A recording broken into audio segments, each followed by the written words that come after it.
Hey everyone, welcome back to another episode of Small Business Stories. I am the voice. I am your host, Dr. LL, Loralyn Mears, founder of Steeris, bringing you guests from everywhere. This week, well, our guest is on the other side of the Hudson River from me in Jersey. He's dialing in from New York, and he is the founder of Simple Forwarding. It's a business that's focused on helping companies navigate all the complexities of global shipping.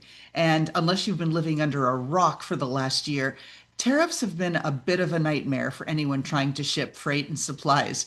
He helps them with all the logistics and all of the things that they need to do to be successful as business owners. Abe, welcome to the show. Welcome, welcome. Thank you, Lauren, for having me. Well, I kind of queued up folks there and what's going on. As I said, a lot of people have been reading the news and we've seen what's going on with tariffs, but I'm sure our audience would like to hear from you, the expert in global shipping. What's going on? What's the state of the industry? Well, it's a loaded question. The state of the industry includes shipping, wars, fuel prices, tariff wars, trade wars, whatnot. Where do I begin?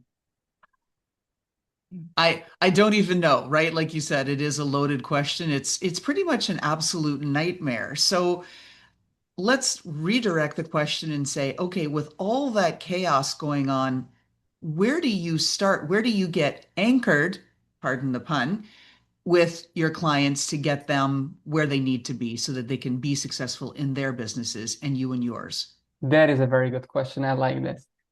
The average client is a company that sells products that are manufactured at the other side of the ocean. And that client, they don't really care whether Iran has nuclear weapons or not, or whether the Suez Canal and the Strait of Hormuz are open or closed. They care about one thing. And the saying goes with wars are fought with toilet paper and bullets being at the right place at the right time, right? So a business needs to have their products at the right place at the right time. A lot of small businesses sell on Amazon. They have Prime Day coming up, right? If you're not going to have your goods on Prime Day, you're going to lose out a lot of sales. A lot of businesses have the fourth quarter. Most of the businesses that we know, especially consumer-oriented businesses that are selling to consumers, gifts, toys, and the likes, they know fourth quarter is crucial in order for them to end the year with a profit. So those businesses, they don't really care about the overall landscape of the politics and the shipping and what's the fuel price. They care about their products. And so my what I bring to the table is I break down what's happening in a very digestible fashion so these businesses know what they need to do, how the change applies to their business so that they could do business tomorrow. They could continue pricing their products competitively, but also with a profit, and so many other things that businesses that are just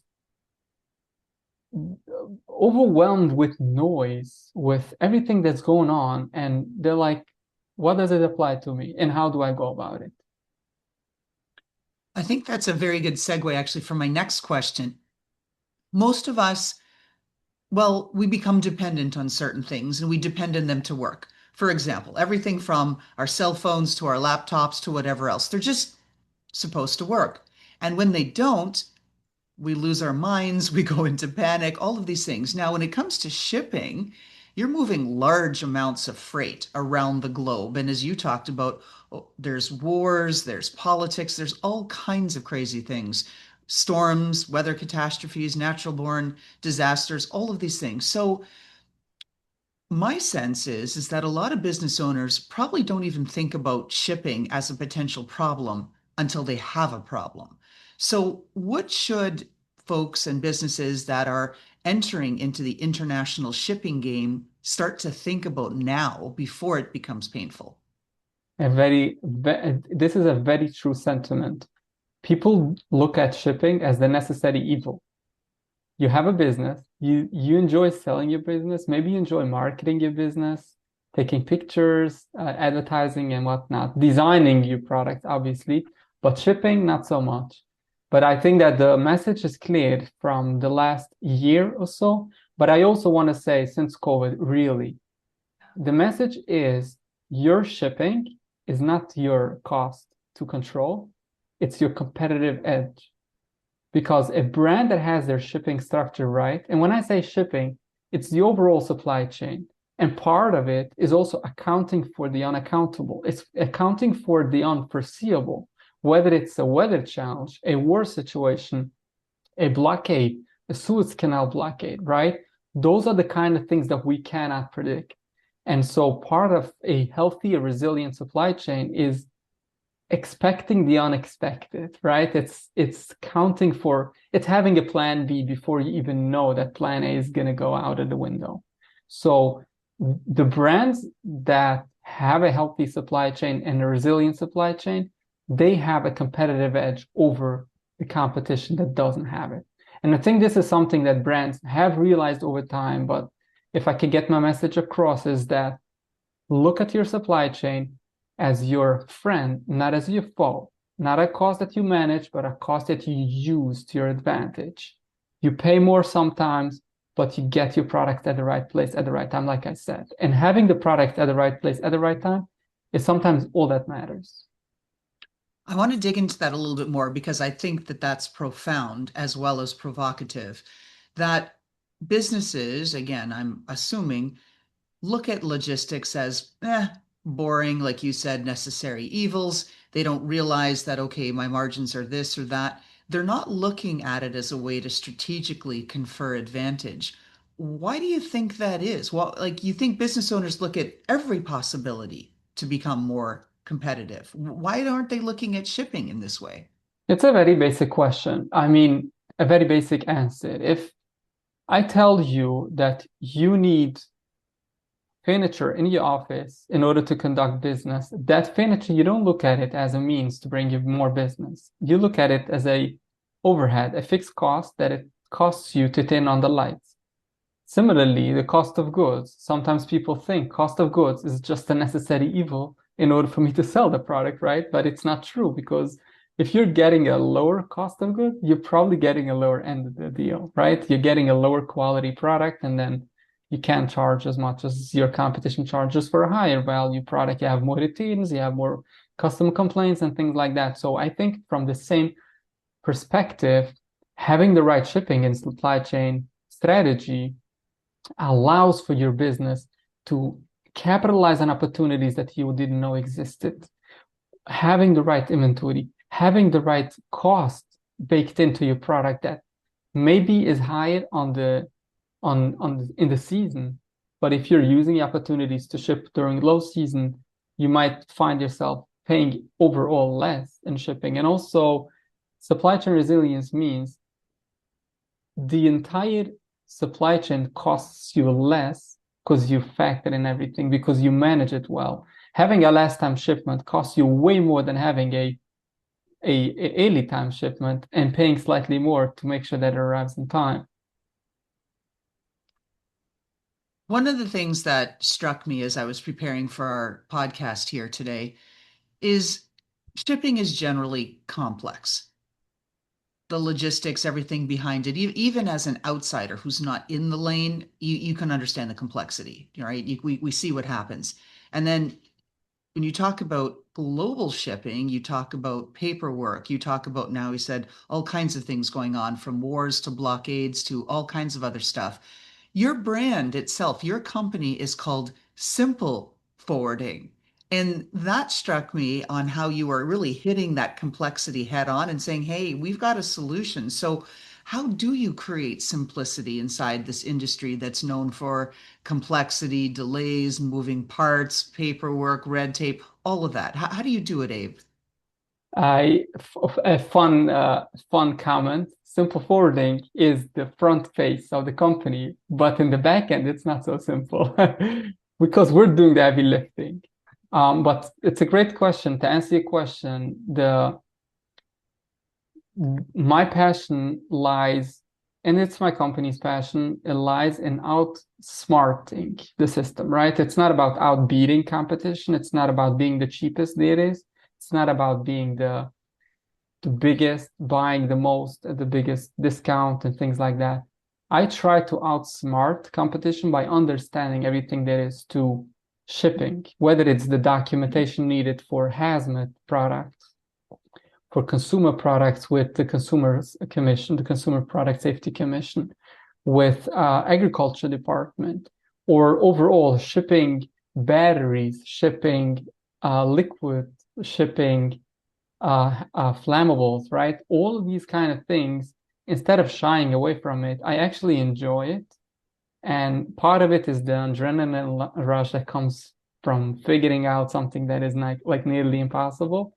So that is a passion of mine that I put into this business. And so the result is that when a customer is going to call and they'll tell me, hey, I need this, I need that. And I'll be like, why? Oh, because I had an issue last week, right? Okay. So now they translate the issue to dictate that going forward, they need such and such solution. But really, I'll give you a very good example. And I think this is going to answer your question perfectly. I spoke to a prospect. They had an issue with customs. Customs confiscated the shipment. The shipment came into the port of Miami, Florida. Um, and I tried to help them, but at that time it was too late already, so I couldn't salvage it. It was already seized.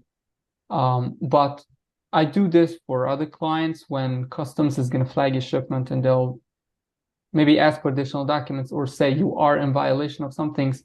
I come in and I rectify it with so many different ways with customs. I work with customs agencies, but that is a different conversation. But what struck me was very interesting. The client said to me, you know, the reason why CBP pulled my shipment is because I changed the port of discharge. I used to bring in my shipments through the port of LA, and I used to truck it from LA to Florida.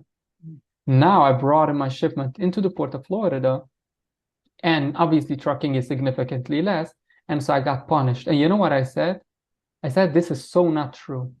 If the right way for you to ship to the port of Florida, you're going to ship there, and you'll hire a company like me to make sure that your shipment doesn't get confiscated because your shipment, whether it's in violation or not, you can always rectify it. There's always a way to address any issues that come up, right? Now, the fear that people have is the heavy lifting of it. How do I know? Who do I talk to? How do I get it resolved? And that is why simple forwarding means we're going to carry the heavy burden for you.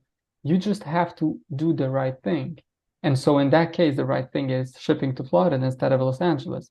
So I think this really answers your question very well, because the complexity of it is only if you try to understand something that you're not supposed to understand. You're supposed to market your product. You're supposed to design very nice products. You're supposed to sell it. We're supposed to get it through. To that end, I'm someone who's really had no exposure to shipping and logistics, the demands and the complexity. So when you say, oh, we're here to try to prevent a shipment from being confiscated, being held extended periods, these kinds of things, Abe, can you tell folks in the audience and myself who might not have an understanding why these things happen, why they happen? Oh, yeah. We have to thank CBP for the efforts that they do to protect us, protect our society, protect our children, protect our commerce from fraudulent companies and from illicit products, drugs, among other things. A very good example, you're in New Jersey. Have you noticed last year the Chinese bugs? No, Okay, actually. Oh, we you mean had the a, Chinese, you mean the Chinese lantern moth? yes, the lanterns. Yes, Yes, yes. yes, yes, lanternfly. Yes, Okay, it's everywhere. when did they appear? And this is a funny story. I didn't even know about it until last year. So last year was really, really bad, but a year before, it already started on a smaller scale. Um, I think it was 2 or 3 years ago that a shipment came in the port of Philadelphia that contained this insect. And because the customs did not catch the shipment, they reproduced and now we're suffering. And naturally, the world is structured in a way that an insect has its counter effect, that it shouldn't get out of control. But because it comes from China, it doesn't have it here. It has it in China. So we're kind of like trying to develop the counter effect to control it. Hopefully we got there. I bought some spray last year that are supposed to help. I don't know, but we'll see we'll see if this year if they come again, and if yes, if that spray helps. I bought it in Home Depot.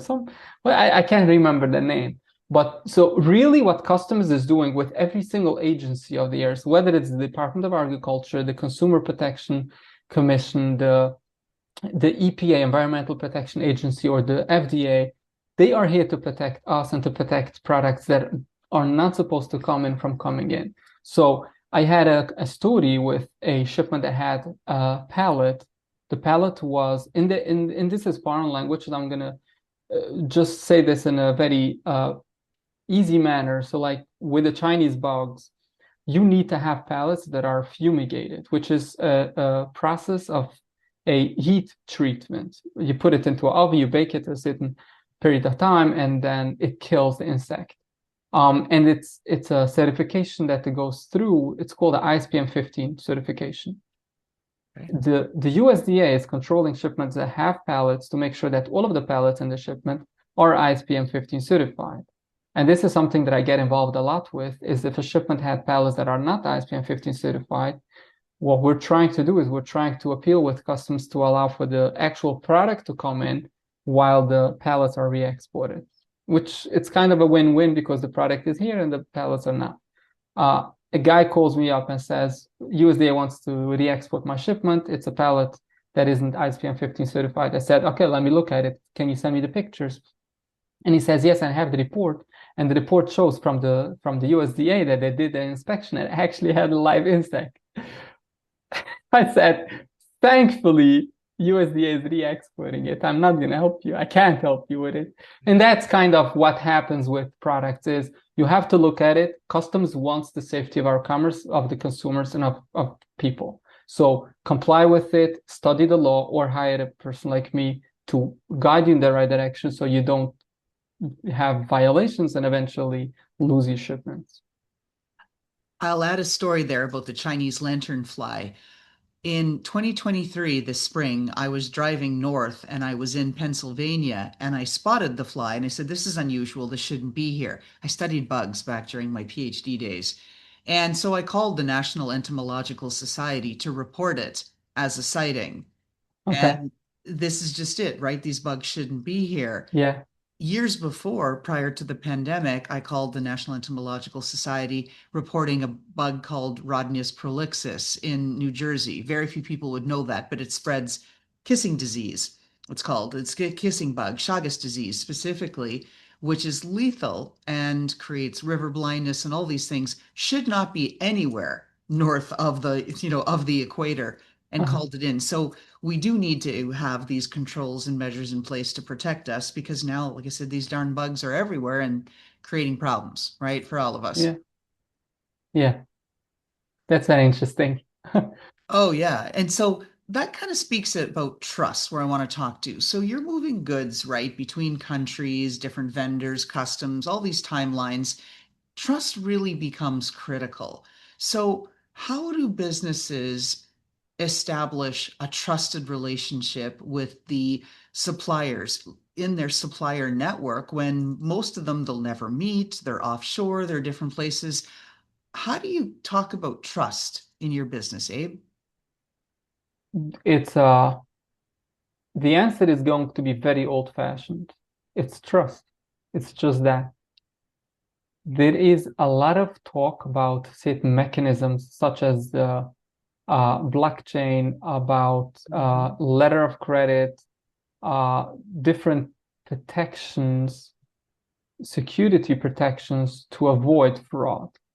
And I think that until now, I have not seen a fail-proof protection.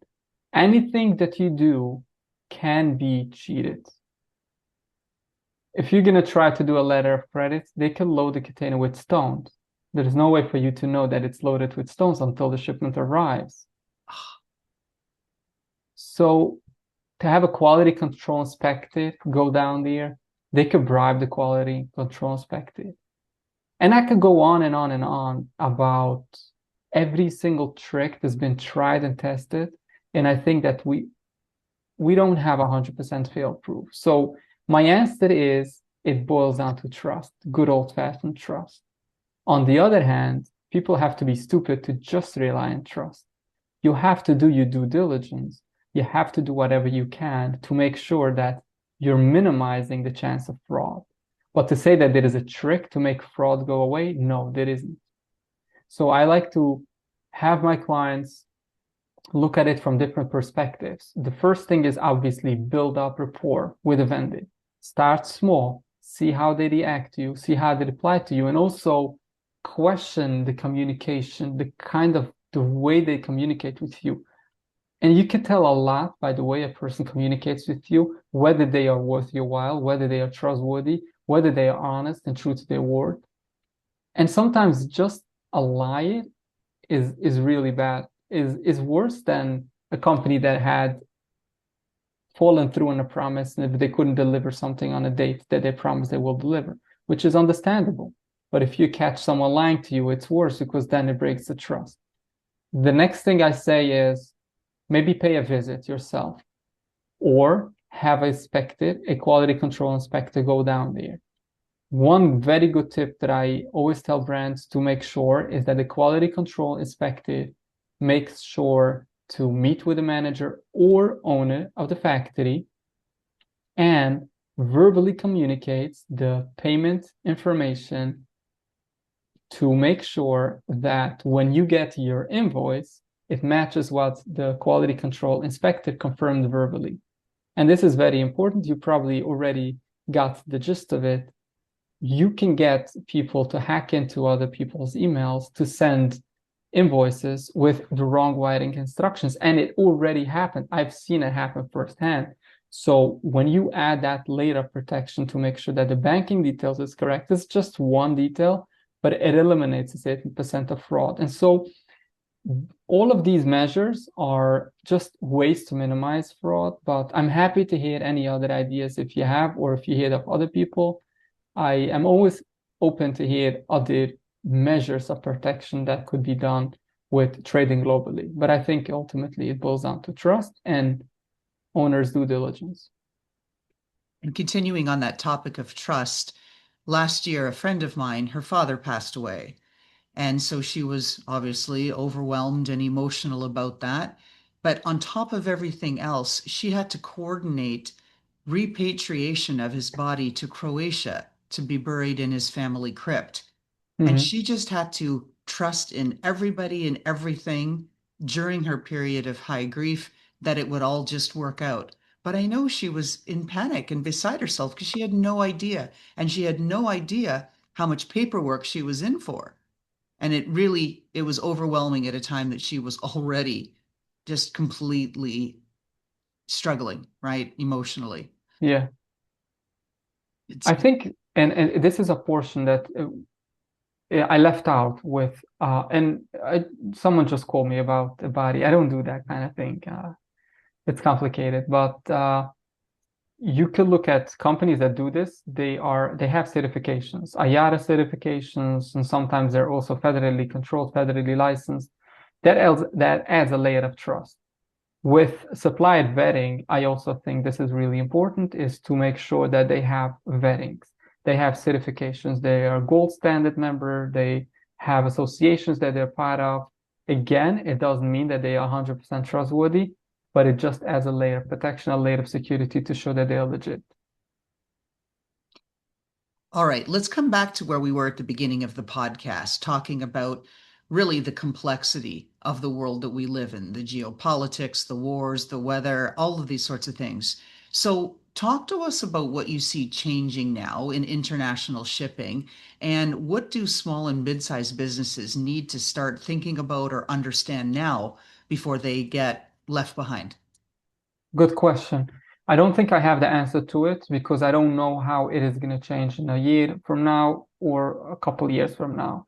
But right now, the environment we live in, it just means that the shipping is going to go up because of the fuel and the risk insurance and all these other state charges.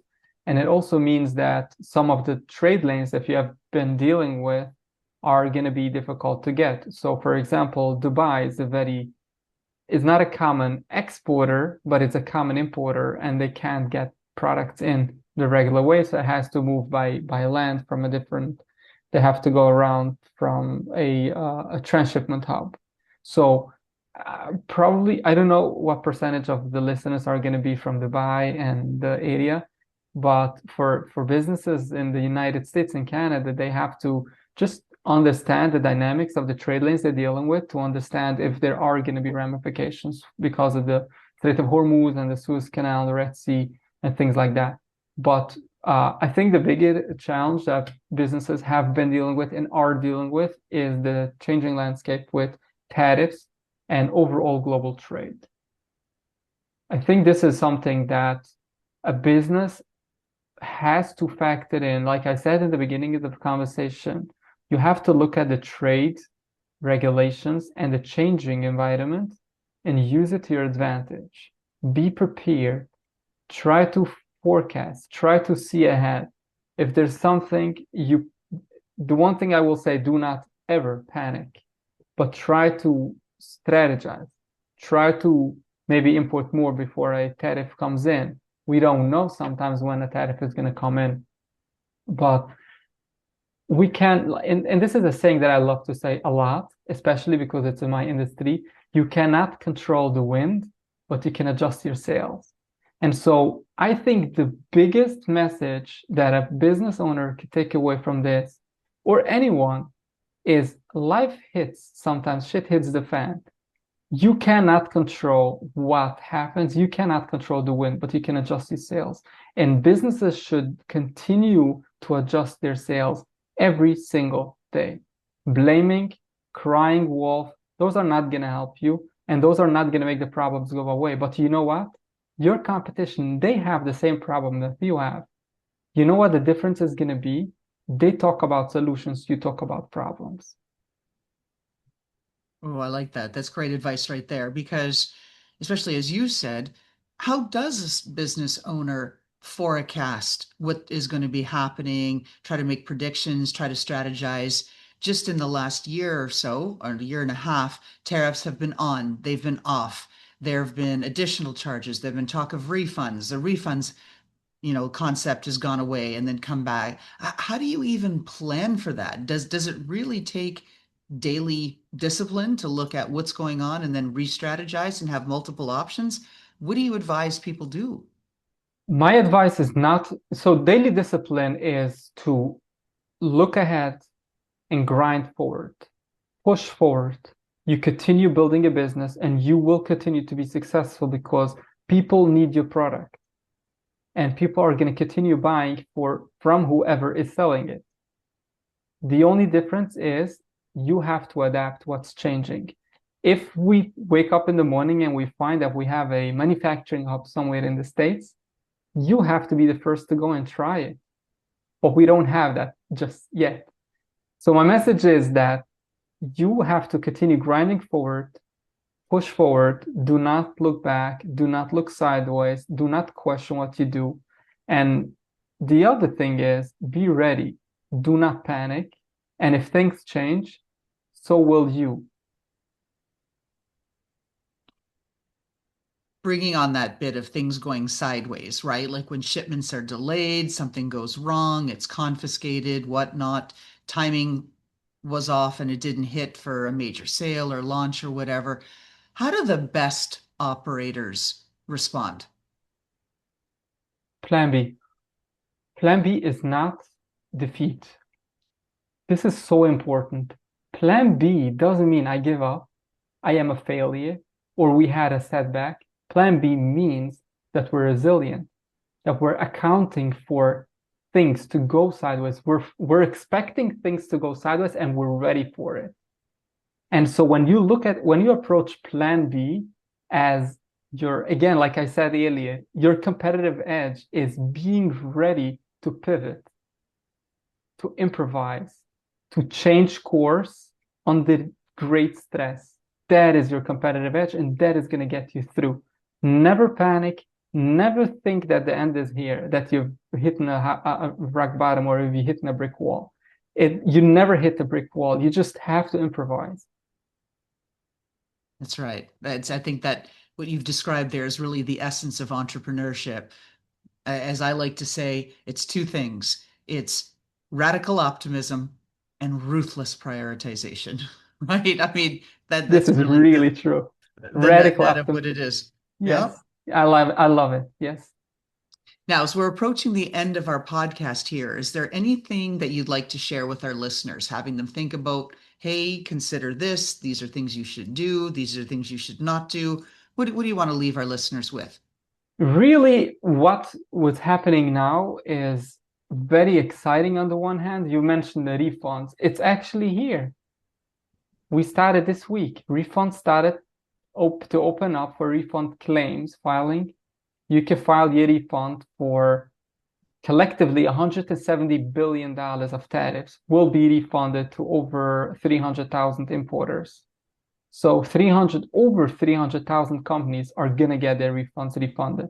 Whether everyone is going to get it, I don't know. Sometimes customs is going to have some questions and whatnot, but refunds are here. Now, this is a great question that I think this is my best way of ending the conversation. People are going to ask, do I regret not importing now that I see that my tariffs are being refunded? And the answer is you should always regret not doing business. The people that are getting refunded today didn't know refunds are going to happen. They didn't expect the refunds to happen, but you know what they did? They kept pushing forward. They kept building. They kept selling. They kept importing. They kept going on despite all the difficulties, despite all the uncertainties, despite the unpredictabilities, the shipment in transit, not knowing whether the tariff is going to apply, is not going to apply, whether you can exempt it, and all these kind of things. People, at some point we had the 125% tariffs, and people were like, I can't continue doing like that. But guess what? So many businesses continued, and now they're getting refunds. So the refunds is not my proof that you should continue grinding forward. The people that grind it forward are my proof that you should continue grinding forward. Refunds are just the candy on top. No, exactly. Now, where can people find you, Abe? How can they get in touch with you or simple forwarding? Where can they find you on the internet and in the world? I am on LinkedIn, Abe Orgel. There's only one as far as I know, and you can reach out to myself on my LinkedIn and then website simpleforwarding.com. A lot of great resources there. Like I said, I love to break down what's happening in the world in a very digestible fashion. So sometimes you'll just find it interesting to read and understand what's happening out there with a very relevant tone in a way that it makes it relevant to you. But yes, feel free to check out the website, download some great resources, and reach out to myself or my team if you need any help with shipping to the United States or Canada. If you have any issues with customs regulations, compliance, shipments being hauled, shipments being confiscated. I just read a number of shipments being confiscated just in a port of New York and New Jersey, and it was a couple of thousand for the last 12 months. Those couple of thousand, I know that many could have been prevented if they had the right consultation, if they had the right people. So reach out if you have any issues with customs, and obviously reach out if you need help with your refund filing. But in any event, continue grinding forward, continue building, never give up, and never, never hit a brick wall. You improvise and you continue moving forward. That's great advice for all entrepreneurs. But you're not off the hook yet. I have one more question. It's our signature question of the podcast. I ask every guest, and now it's over 350 guests that I've asked this question. If we got to look in your room and we saw some footwear, like house slippers, flip-flops, sneakers, whatever it is that represents you, who you are, Abe Orgel, your brand, your personality, your reason for being, what is that footwear that we would be looking at? And why does that represent you? Nike, resilience. It Okay. is our conversation resilience. The way Nike is built up from the ground up, the way they have pushed forward in the darkest of times, at times when Japan wasn't even a number that people looked at. And they built what we now know to be a world famous brand. I think this is a message for everyone. The founder didn't come from money. The founder didn't have Tony Robbins in his times and all these illustrative thought leaders and all these schools of genius and all that. No, he just said one thing. I'm going to prove the world that I could do it, that we could do it. that I can build something amazing. I'm not surprised that you selected Nike sneakers because you were saying everybody just got to get out, you got to keep grinding. And of course, we all know Nike's tagline, just do it, right? So Yes. lots of good fit there. Abe, thank you so much for being on our show today. Thank you so much for having me. It was a really, really great conversation. I really enjoyed it.